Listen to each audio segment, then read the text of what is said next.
Bonjour, bienvenue à cette seconde partie sur notre blog Laisse aller. On a vu en première partie l'importance de faire cesser ces discussions qui portent sur le passé, sur le futur. J'aurais dû dire ceci, je vais faire ça demain. Et de se concentrer le plus possible sur le moment présent, autant que faire se peut. Et de faire taire ces voix pour pouvoir entendre ce que notre intuition pourra nous amener. Ça ne se fait pas d'un seul coup, ni du jour au lendemain. Ça va prendre quelques efforts quand même pour se rendre là. Pour pouvoir aussi réduire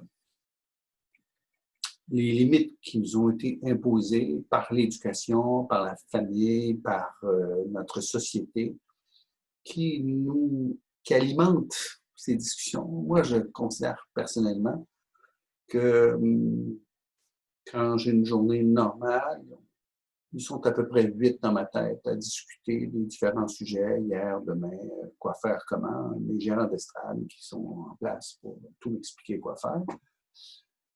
C'est un peu cacophonique. Quand les journées ne vont pas bien, ils sont 30, tout le monde crie, ça se tape dessus.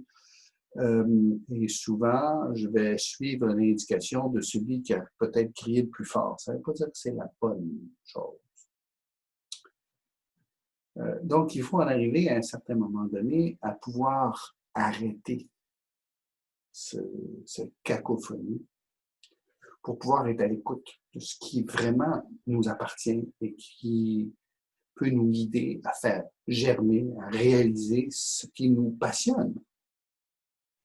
Si cette passion est encore là, peut-être qu'elle a été enterrée, peut-être qu'il y a un couvercle qui a été mis par-dessus, peut-être qu'on a tenté d'éteindre cette flamme de toutes sortes de manières, que ce soit les gens qui nous entourent, que ce soit nos travail, que ce soit à l'église, que ce soit dans notre voisinage, qu'importe ce qui fait éteindre tout ça, on peut rallumer cette passion qui nous a animés à un certain moment donné de notre vie, qui peut-être nous anime encore, mais avec moins de force.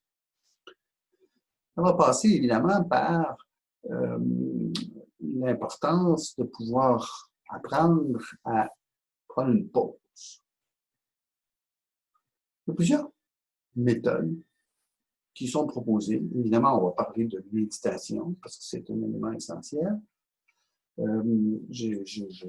Pour moi, c'est un long processus pour pouvoir m'astreindre un peu à prendre le temps nécessaire pour méditer parce que je suis un homme occupé, parce que j'ai tant de choses à faire, parce que je n'ai pas le temps de méditer, parce que je n'ai pas le temps de faire taire ces voix. Je dois être ici, là, en même temps, m'occuper de ceci, m'occuper. Difficile. Je dirais que sur toutes mes lectures, il y a quelque chose qui m'a influencé. L'année dernière, à mon anniversaire, on m'a offert un livre qui s'appelle Miracle Morning. Je vais vous donner un lien un peu plus loin.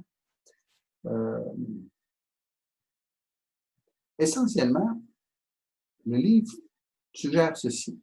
Au lieu de dire « j'ai pas le temps », lève-toi plus tôt.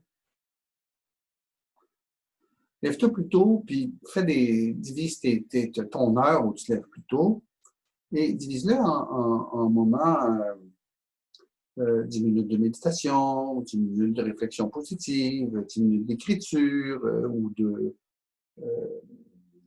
d'écriture sur la gratitude. Merci, j'ai passé une bonne journée hier parce que pour pouvoir se démontrer à soi-même de l'appréciation. Ou la journée d'hier a été difficile parce que quoi que ce soit. Qu'est-ce que je pourrais faire mieux aujourd'hui? Quelques pensées ou réflexions positives. On va revenir un peu plus en détail là-dessus. L'essentiel, c'est que si je n'ai pas le temps de faire ça, la méditation, je ne suis pas capable d'avoir la paix, parce que les enfants se lèvent, parce que j'ai ma conjointe qui est debout, parce que le téléphone sonne, j'ai un bureau à la maison, c'est incessant, parce que le chien veut sortir. Si je me lève plus tôt, si je me lève quand tout le monde dort, puis je vais m'installer dans une pièce tranquille de la maison, si je me lève 1 heure avant tout le monde, à cette heure-là, il n'y a personne dans le salon, il n'y a personne dans la cuisine. Tout le monde couché, tout le monde dort, tout le monde ronfle, sauf moi. Bon, au début, j'ai dit, mais je vais perdre mon sommeil. Ah oui, je me coucher à 11h30. Je me couche à 10h30. Puis, au lieu de me lever à 7h30, je me lève à 6h. Je fais un 6-7, 6-7,5, dans lequel je fais 10 minutes, 10 minutes, 10 minutes. Bon, alors, je vais faire, la première chose, je vais faire le tour de mes réseaux sociaux, voir si je n'aurais pas gagné un multimillion sur la loterie allemande. Ça n'arrive jamais. Je vais faire une lecture positive, tirée d'une littérature qui m'ont juste pour aujourd'hui, qui est ma pensée du jour. Et je vais faire une lecture positive sur réflexion. Je peux tirer ça de différentes publications qui m'intéressent. Donc, je lis quelques paragraphes pendant 10 minutes. Je vais prendre un carnet de notes, je vais écrire quelque chose sur mon évolution, ma perception. Écrire, vraiment écrire. Mais le point où je vais vous amener, c'est mon 10 minutes de méditation que je peux suivre après par 10 minutes un peu d'exercice de sport, promener le chien, aller au parc, faire un peu de yoga, des choses comme ça. Les 10 minutes de méditation. Même si je vais commencer comment, qu'est-ce que je connais là-dedans, je ne suis pas capable de me fermer les yeux puis de faire taire toutes ces voix. Alors, une recommandation, moi je fais ça du côté anglophone, mais ça existe aussi du côté francophone. J'écris dans YouTube 10 minutes guided meditation. Méditation guidée 10 minutes dans YouTube. Et là, j'ai un choix. Moi, j'ai aimé toute une série qui est Calm, C-A-L-M.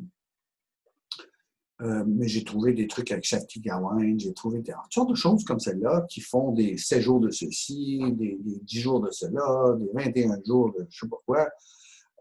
Alors, ce sont des petites capsules de 10 minutes. Alors, 10 minutes, je prends mon téléphone, je le fais jouer, je ferme les yeux, puis j'écoute ce qu'ils me disent. Alors, étends-toi, mets-toi le dos bien droit, ferme les yeux, respire, comme ça. Et ça m'oblige à faire mon 10 minutes. Ben, je vous dirais que maintenant, je me réveille automatiquement, facilement, pour faire ça. Et si je ne le fais pas, ma journée va être un peu plus difficile, je dirais, plutôt que de me préparer cette heure-là, qui me prépare de manière positive pour faire ma journée. Ça veut pas dire que ma journée va bien aller. Ça veut dire que je vais la vivre plus facilement. C'est tout. Ça ne veut pas dire que je n'aurai pas de soucis avec la compagnie d'assurance, avec la banque, avec mon associé, avec mon patron, avec mes employés. Non, non, non, non. Mais je vais peut-être la vivre plus facilement. Et ce 10 minutes de méditation, si on peut le faire 2 fois, 3 fois, 4 fois, peut-être 5 fois par semaine, c'est un apprentissage. Ça va me permettre de ralentir, ça va me permettre de prendre une pause et ça va former mon esprit, cet élément-là. Maintenant, je suis capable d'être dans un endroit quelconque et de me mettre en pause méditation pendant 10 minutes, tout seul. Je trouve ça extraordinaire. Vraiment. Alors, ma suggestion, évidemment, c'est d'aller essayer dans cette direction-là. Je vous mets quelques liens pour suivre ça, puis on poursuivra au prochain podcast. Je vous souhaite une excellente journée. Portez-vous bien.